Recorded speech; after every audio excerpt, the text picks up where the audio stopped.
제가 봉독합니다. 예수께서 산에서 내려오시니 수많은 무리가 따르니라. 한 나병 환자가 나와 절하며 이르되 주여 원하시면 저를 깨끗하게 하실 수 있나이다 하거늘 예수께서 손을 내밀어 그에게 대시며 이르시되 내가 원하노니 깨끗함을 받으라 하시니 즉시 그의 나병이 깨끗하여진지라. 예수께서 이르시되 삼가 아무에게도 이르지 말고 다만 가서 제사장에게 내 몸을 보이고 모세가 명한 예물을 드려 그들에게 입증하라 하시니라. 아멘. 우리는 오늘부터 부활절까지 작년과 마찬가지로 이 마태복음 말씀을 통해서 예수님의 행적과 가르침을 함께 살펴보려고 합니다. 오늘 본문 말씀을 보면 예수님께서 한 나병 환자를 고치시는 그런 장면이 있는데요. 우리가 복음서를 읽다 보면은 이처럼 예수님의 치유하시는 이런 사역들이 많이 등장하다 보니까 때때로 우리는 이런 본문들을 생각보다 별로 그렇게 주의 깊게 보지 않는 그런 모습들이 있습니다. 그래, 예수님은 모든 질병을 고치시는 분이시지. 이건 예수님께서 하나님이시라는 증거지. 그리고 그 능력으로 우리도 얼마든지 고치실 거야. 그렇게 생각하는 것입니다. 어떤 본문을 봐도 이 정도로 이렇게 생각하고 넘어갈 수 있다는 거죠. 물론 틀린 말은 아닙니다. 하지만 그것이 이 복음서의 예수님의 여러 치유 사역의 모든 것들을 다 말하고 있느냐 하면은 그렇지 않습니다. 오늘 본문만 해도 마찬가지입니다. 여기 나병 환자를 보십시오. 이 나병 환자를 보시면 두 가지의 믿음을 우리에게 보여주고 있는데 우리가 가져야 될 두 가지 믿음이 뭔가 하는 것을 보여주는 내용이 이 안에 있습니다. 하나는 뭐냐 하면 방금 말씀드린 것처럼 당연히 예수님의 능력에 대한 믿음입니다. 여러분 2절에서 보는 것처럼 이 나병 환자는 예수님의 그 치유하시는 능력을 분명히 믿고 있습니다. 그죠? 예수님께서 자기를 깨끗하게 하실 수 있는 것을 믿고 있기 때문에 지금 예수님께 이 간청을 드리는 거잖아요. 물론 언제 어떻게 이 믿음을 갖게 되었는지는 잘 모르겠습니다. 소문을 들었는지 아니면 직접 예수님께서 치유하시는 장면을 목격한 것인지 아니면 같은 나병 환자 중에서 그런 은혜를 입은 친구가 있어서 자신도 그러한 은혜를 입기 위해서 지금 이렇게 간청하는 건지는 모르겠지만 우리가 아는 것은 이 나병 환자가 분명히 예수님의 그 하나님 되심, 신적인 권능을 갖고 있다는 것을 믿는 그 믿음이 있었다라는 사실입니다. 특별히 이 질병이 다른 질병이 아니라 나병이라는 것을 한번 주목해 보십시오. 이 부분이 상당히 더 부각되는 부분인데요. 성경에서 여러분 보시면 특별히 이 다른 병과는 달리 이 나병에 대해서 강조하는 한 가지 사실이 있다면 바로 이런 것입니다. 뭐냐면 이 나병을 고칠 수 있는 분은 오직 하나님 한 분뿐이시다라는 것입니다. 그렇지 않은 장면이 있다면 저한테 한번 알려주십시오. 그걸 강조하고 있습니다. 예를 들면 우리 열왕기하 말씀에 이런 사건이 있어요.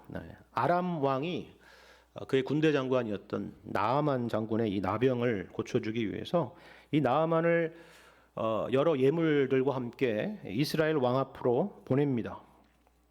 그때 이스라엘 왕이 보인 반응이 뭔지 아십니까? 이런 거였어요. 자기 옷을 찢으면서 이렇게 말해요. 내가 사람을 죽이고 살리는 하나님이냐? 그가 어찌하여 사람을 내게로 보내서 그의 나병을 고치라고 하느냐? 라는 반응입니다. 무슨 말이에요? 이 병은 하나님만이 고칠 수 있는 일이다 하는 거죠. 그러니까 거꾸로 말하자면 만일에 이 병이 낫는다 그러면 그것은 분명히 하나님께서 행하신 일이다라는 것입니다. 그렇죠? 그래서 나중에 이 나아만 장군이 치유함을 받고 나서 요단강에 7번 들어갔다 나옴으로 인해서 치유함을 받고 나서 이 나아만 장군이 뭐라고 말하는지 아십니까? 그래, 이 엘리사 선지자는 참 탁월한 선지자구나. 엘리사여, 당신이 나를 고쳤습니다. 혹은 이 요단강 물은 정말 확실히 효과가 있군요. 그렇게 말하지 않았습니다. 뭐라고 말하냐면 이렇게 말해요. 이제 이스라엘 밖에서는 온 천하에 신이 없는 줄을 알았다라는 것입니다. 그러니까 성경에서 나병이라고 하는 것은 특별히 이런 의미를 담고 있다는 것입니다. 하나님 외에는 치유할 수 없는 병이다. 그렇죠. 그러니까 지금 이 나병 환자는요, 단지 나의 어떤 질병을 고칠 수 있는 분이 예수님이시다라는 그런 정도가 아니라 예수님을 누구로 믿고 있다는 거예요? 하나님으로 믿고 있다는 것을 볼 수가 있다는 것입니다. 그래서 어떻게 해요? 여러분 2절을 보시면 이 나병 환자가 어떻게 합니까? 예수님에게 절을 하고 있을 뿐만이 아니라 예수님을 가리켜서 주여라고 이렇게 부르고 있죠. 물론 이게 단지 존중의 표현일 수도 있겠지만은 그렇게만 볼 수 없는 것이 방금 살폈던 그런 성경의 맥락을 갖고 있기 때문에 그렇습니다. 예수님을 하나님으로 믿고 그래서 치유함을 기대하는 그런 신앙의 고백인 셈이죠. 우리도 어떤 질병 가운데 있거나 우리 힘으로는 도저히 해결할 수 없는 그런 커다란 문제 앞에 놓였을 때 가질 수 있는 믿음이고 가져야 할 믿음입니다. 주님은 모든 것을 고칠 수 있습니다. 사람이 할 수 없는 것을 하나님은 하실 수 있습니다. 그런 믿음으로 우리도 나아가야 되겠죠. 이것이 바로 본문에서 보여주는 첫 번째 믿음의 내용입니다. 그런데요, 여기에는 그것만이 아니라 우리가 주목해야 될, 반드시 주목해야 되는 또 다른 중요한 믿음의 내용을 우리에게 보여주고 있습니다. 그럼 보이십니까? 보통은 첫 번째가 전부 아닙니까? 근데 여기서는 또 다른 차원의 믿음의 내용이 있다는 거예요. 그게 뭘까요? 그럼 다시 2절을 한번 잘 보세요. 이 나병 환자는 분명히 예수님의 능력을 믿고 있잖아요. 근데 이것과 더불어서 또 우리에게 있어야 될 또 하나의 믿음을 이 사건에서 보여주고 있는데, 여러분 2절에서 뭐라고 합니까? 주여 원하시면 저를 깨끗하게 하실 수 있다, 이렇게 고백하는 겁니다. 여러분 이 주여 원하시면이라는 게 무슨 말이에요? 주님의 주권적인 뜻에 대한 믿음입니다. 그러니까 예수님께서 나를 고치시기를 원하시는지, 지금 이 문제가 해결되는 것이 과연 주님의 뜻인지를 묻고 그걸 믿는 것이죠. 그것을 주님께 맡기는 믿음입니다. 아시겠죠? 물론 본문에서는 이것이 주님이 원하시는 일이라는 것을 알 수 있습니다. 어떻게요? 3절에서 예수님이 이렇게 말씀하잖아요. 내가 원하노니 깨끗함을 받으라. 그리고 실제로 나음을 받았습니다. 그런데 모든 경우에 이와 같은 결과가 있을 것이다 생각해서는 안 됩니다. 우리가 잘 아는 바울의 기도가 있죠. 고린도후서 말씀을 보면 바울에게는 육체의 가시가 있었다는 것을 우리가 알 수가 있습니다. 육체의 가시라고 하니까 아마도 육체에 있는 어떤 질병이었을 것이고, 바울이 살아가는 데 있어서 그리고 특별히 사역하는 데 있어서 마치 가시처럼 성가시기도 하고 또 한편으로는 크게 방해가 되는 그 어떤 것이 있었을 것입니다. 학자들은 그것이 안질환 혹은 눈병일 것이다 이렇게 생각하기도 하고, 간질일 수도 있겠다 그렇게 생각할 수도 있고, 또 우리가 알지 못하는 어떤 심각한 질병일 수도 있겠다라고 그렇게 여러 가지로 추측을 하죠. 좀 생각해 보십시오. 바울은 지금 이 간구를 하는 것은 자기의 유익을 위한 간구도 아니고, 부자 되게 해주십시오, 잘 나가게 해주십시오, 그런 기도도 아니고, 주님의 일을 하자고, 옳은 일을 하자고 주님께 간구하는 거 아닙니까? 그 일을 하기 위해서 건강을 지켜주셔야 되지 않습니까? 라는 그런 간구잖아요. 그죠? 육체의 가시가 사라진다면 얼마나 더 왕성하고 많은 일들을 할 수 있겠어요?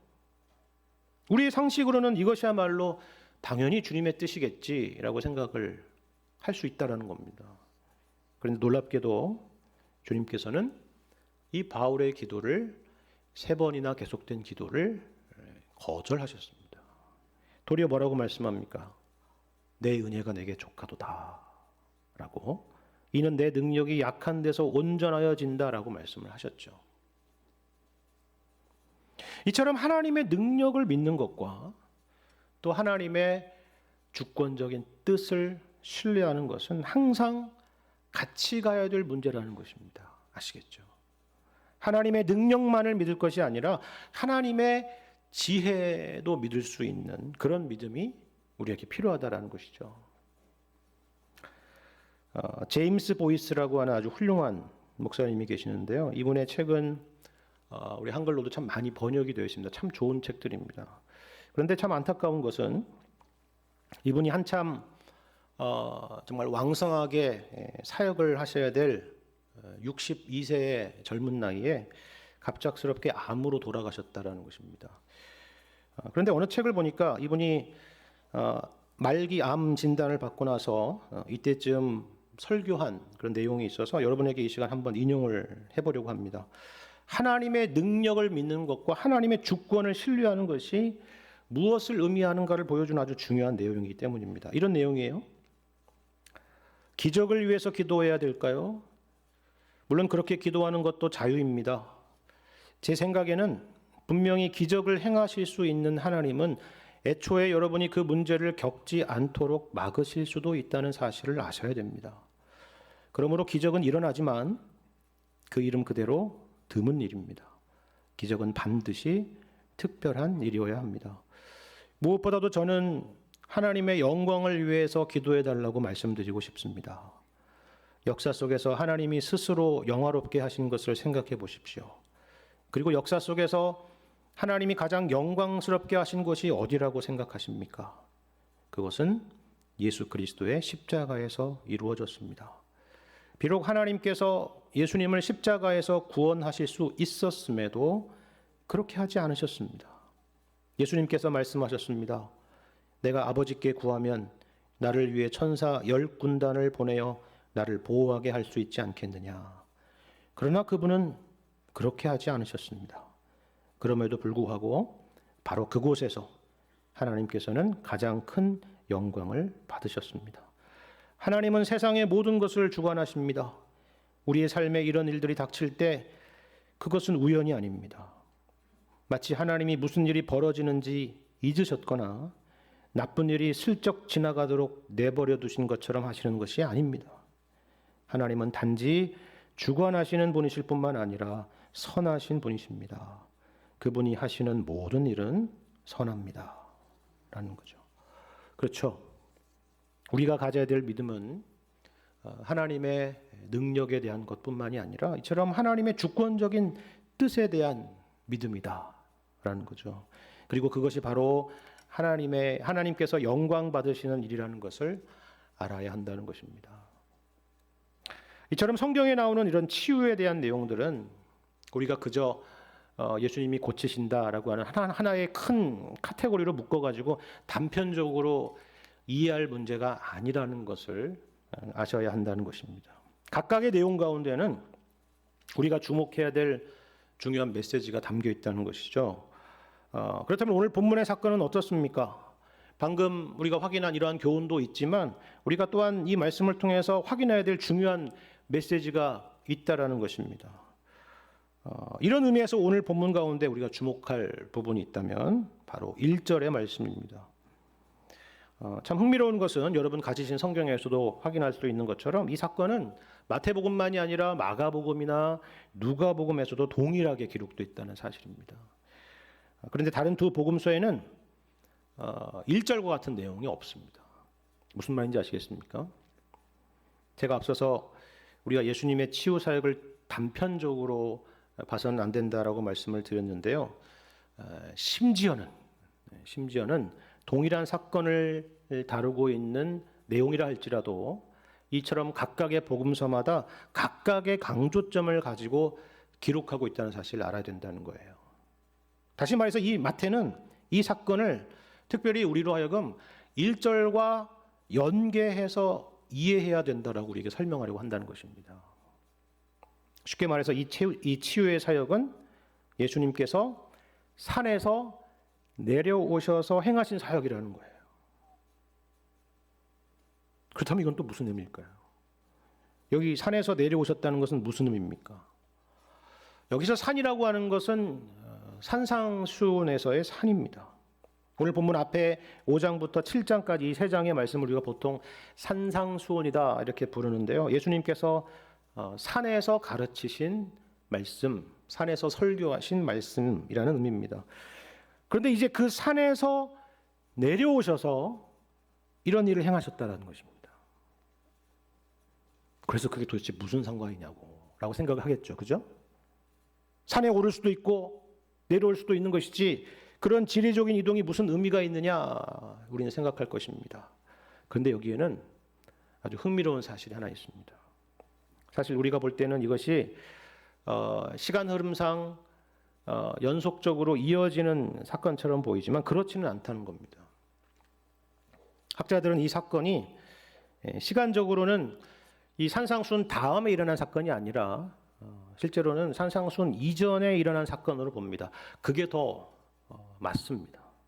더군다나 여러분 오늘 본문 자체에서도 이게 시간이나 공간적인 흐름과 좀 맞지 않다는 게 보일 겁니다. 어때서 그렇습니까? 여러분 1절을 보시면 뭐라고 되어 있어요?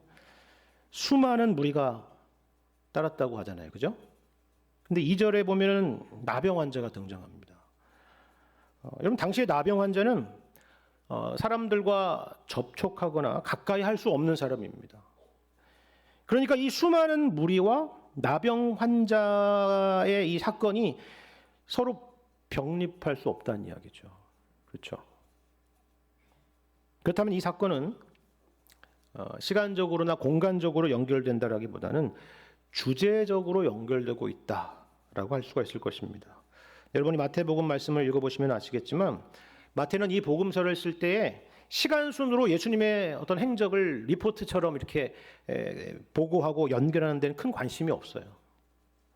오히려 주제적으로 연결하고 있습니다.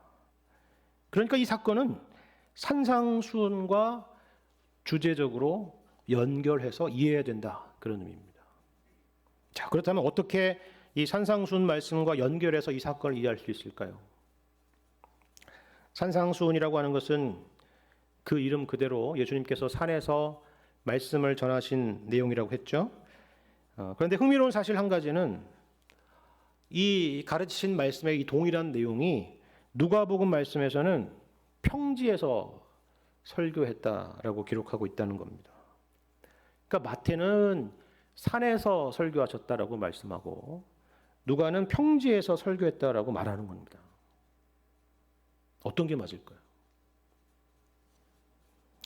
혹시 이스라엘을 다녀와 보신 분이라면 이해하기 쉬우실 텐데요.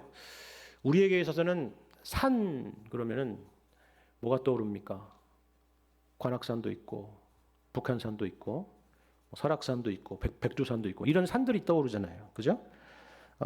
그런데 여기는 실제로 가보면 그런 산이라고 보기 어려운 곳입니다. 언덕 정도라고 해야 될까요? 그렇게 볼 수 있겠죠. 그러니까 누가는 평지에서 설교했다 이렇게 말하는 것입니다. 물론 마태가 그걸 몰랐을 리가 없겠죠. 그런데 그럼에도 불구하고 이것을 산이라고 부른 이유가 있을 겁니다. 그 이유는 이 산상수훈의 내용 안에 있습니다. 여기에는 어떤 내용이 있습니까? 여러분 산상수훈의 말씀 가운데 어떤 내용이 있나요? 예수님께서 율법에 대해서 해석하고 그것을 설명하는 내용이 담겨 있습니다. 여러분 이스라엘 백성들이 율법을 어디에서 받았습니까? 시내 산에서 모세를 통해서 받았죠. 그래서 산입니다. 그것을 연상하게 하는 것이죠. 그런데 이 율법이라고 하는 것이 당시에 상당히 이스라엘 백성들에게 유대인들에게 왜곡되어서 이해된 것으로 보입니다. 왜냐하면 예수님께서 이 산상수훈 말씀을 전하실 때 이런 표현들을 자주 쓰시기 때문이에요. 어떤 표현이요? 너희가 이러이러한 말씀을 들었을 것이다. 하지만 나는 너희에게 이렇게 말한다. 라는 것입니다. 무슨 말인지 아시겠죠? 율법이 잘못된 것이 아니라는 것입니다. 그 율법을 이해하고 해석하고 적용하는 우리가 뭔가 잘못 이해하고 있고 잘못 해석하고 있고 잘못 적용하고 있다라는 것입니다. 그래서 그 율법의 본래의 뜻은 그와 같은 것이 아니라 바로 이와 같은 것이라고 예수님께서 그들을 교정해 주시는 거예요. 그렇다면 이건 어떤 의미일까요? 누가 그 율법에 대해서 그것은 바로 이런 의미다, 본래의 뜻은 이런 것이었다라고 말해줄 수 있겠습니까? 그것은 바로 그 시내 산에서 모세에게 율법을 주셨던 바로 그분이겠죠. 바로 하나님 자신일 것입니다. 그러니까 이 산상수훈 말씀은 예수님께서 하나님이신 것을 우리에게 가르쳐주는 말씀입니다. 여러분, 오늘 본문 바로 앞부분의 내용을 한번 보십시오. 7장 28절과 29절을 보세요. 이것이 예수님의 산상수훈에 대한 사람들의 반응이었다는 것인데 어떤 내용입니까? 예수께서 이 말씀을 마치심에, 이 산상수훈을 마치심에 무리들이 그의 가르치심에 놀라니 이는 그 가르치시는 것이 권위 있는 자와 같고 그들의 서기관들과 같지 아니함일러라 라는 거예요. 무슨 말입니까? 예수님은 참 잘 가르치신다. 이거는 그동안 우리가 서기관들한테 들었던 이야기하고 다른데 차원이 좀 달라. 그런 의미일까요? 예수님은 이 율법의 일타 강사다, 그런 의미일까요? 아니겠죠. 여기 권위 있는 자와 같다라고 하는 말은 그 가르침 가운데에서 하나님의 권능이 느껴졌다는 말입니다. 하나님의 음성을 듣는 것과 같았다는 거죠. 그러니까 바로 그분이 하나님이시다라는 그런 의미입니다. 그리고 이제 어떻게 해요? 이어서 1절에서 보는 것처럼 이제 그 예수님께서 산에서 내려오셔서 한 나병 환자를 고치시는 것입니다.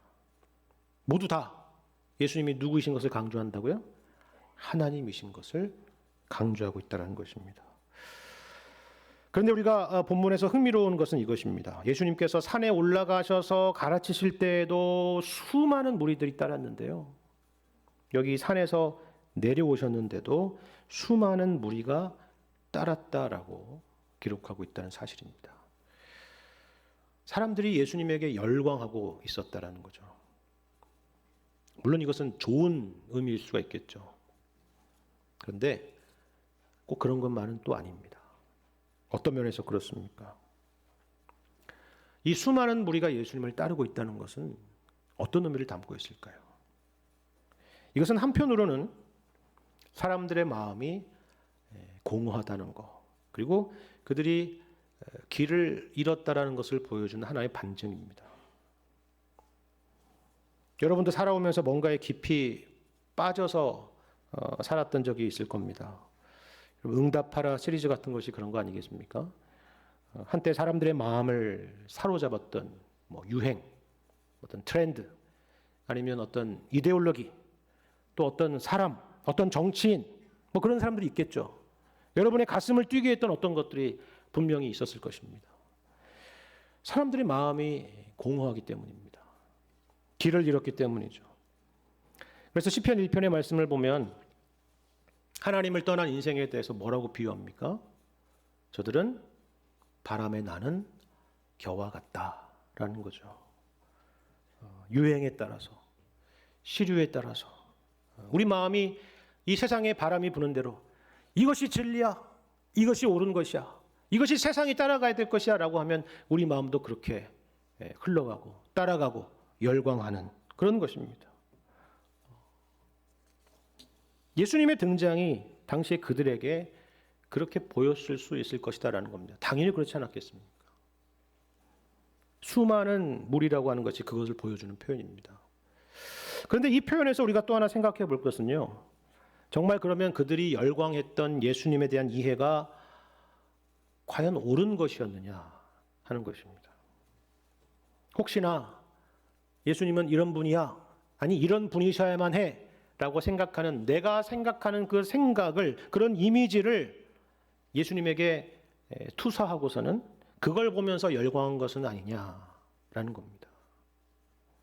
여러분, 이 복음서를 읽어보시면요, 사람들의 예수님에 대한 이해가 얼마나 예수님이 가시는 그 길과 어긋나 있었는가 하는 것을 보실 수가 있을 것입니다. 심지어는 예수님의 공생애 3년 동안 항상 그 곁에서 따라다녔던 예수님의 제자들조차 그랬으니 여기 수많은 무리들이 예수님을 제대로 이해하고 따랐다고 보기는 어려울 수 있다는 것입니다.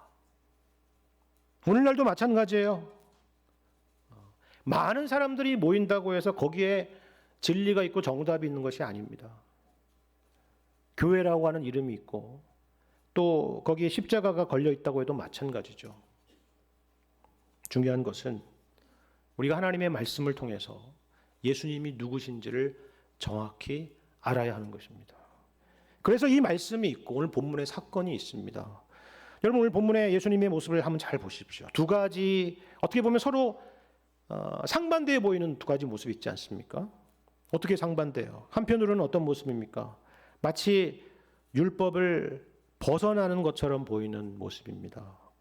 보세요. 나병 환자를 고치실 때 그냥 고치시는 것이 아니라 그를 만지십니다. 만지면 안 돼요. 율법에서는 그것을 금하고 있기 때문입니다. 왜냐하면 그렇게 되면 자신도 그 부정을 옮아가기 때문에 그렇습니다. 자신도 부정해지기 때문이죠. 하지만 보신 것처럼 예수님은 부정해진 것이 아니라 도리어 나병 환자가 깨끗하게 되었습니다. 무슨 말입니까? 예수님이 하나님이시기 때문입니다. 그렇죠? 근데 여기 손을 내밀어 그에게 대셨다는 게 뭐겠어요? 예수님께서 그 나병 환자와 같이 되시겠다는 거죠. 나병 환자의 아픔을 나의 아픔으로 여기겠다는 것입니다.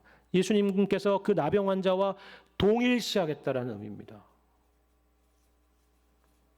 그래서 어떤 분은 예수님의 이런 모습에 열광할지 모릅니다.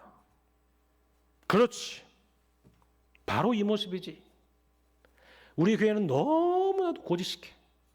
맨날 말씀만 강조하고 사람에 대해서는 관심도 없고 저렇게 죽어가는데 저렇게 힘들어하는데 가까이 다가가지 않고 그렇잖아요. 우리도 예수님처럼 그런 사람들의 현실에 가까이 다가가야 되는 거 아니야? 역시 예수님의 이 모습은 우리가 따라야 될 그 모습이지 라고 생각할 수 있습니다. 그런데 여러분 이건 어떻습니까? 우리가 본문에서 주목할 것은요. 이 말씀이 그분들의 생각처럼 딱 3절에서 끝나면 좋겠는데 3절에서 끝나지 않는다는 거예요. 4절이 있습니다. 4절까지 이어졌어요. 4절에 무슨 말씀이 있어요? 제사장에게 내 몸을 보이고 모세가 명한 예물을 드려 그들에게 입증하라 하는 겁니다. 여러분 성경 가지고 계시면 보시겠지만 거기에 주석이 달려 있을 거예요. 난하주가 있을 겁니다. 레위기 말씀이에요. 그렇죠? 율법이죠. 예수님은 율법을 폐하러 오시거나 율법을 무시하기 위해서 오신 것이 아니었다는 것입니다. 예수님은 이처럼 율법에 철저하신 분이라는 걸 보여주는 거예요. 그랬더니 이제는 또 반대편에서 이제 이렇게 얘기하겠죠. 거봐라. 예수님께서는 이처럼 철저히 말씀 중심이 아니었느냐. 생각해봐라. 자유주의 신학이 왜 나왔겠느냐. 현실만 보고 말씀에서 떠났기 때문이 아니냐. 말씀에 대한 느슨한 태도의 결과가 아니냐. 그래서 결국 상황이라고 하는 것이 신학을 끌고 가는 그런 거꾸로 된 양태를 나타내지 않았느냐. 그렇게 말할 것입니다. 그럼 뭐가 정답일까요? 여러분 나병 환자에게 손을 내미신 것처럼 우리도 율법을 뛰어넘어서 세상으로 들어가야 됩니까?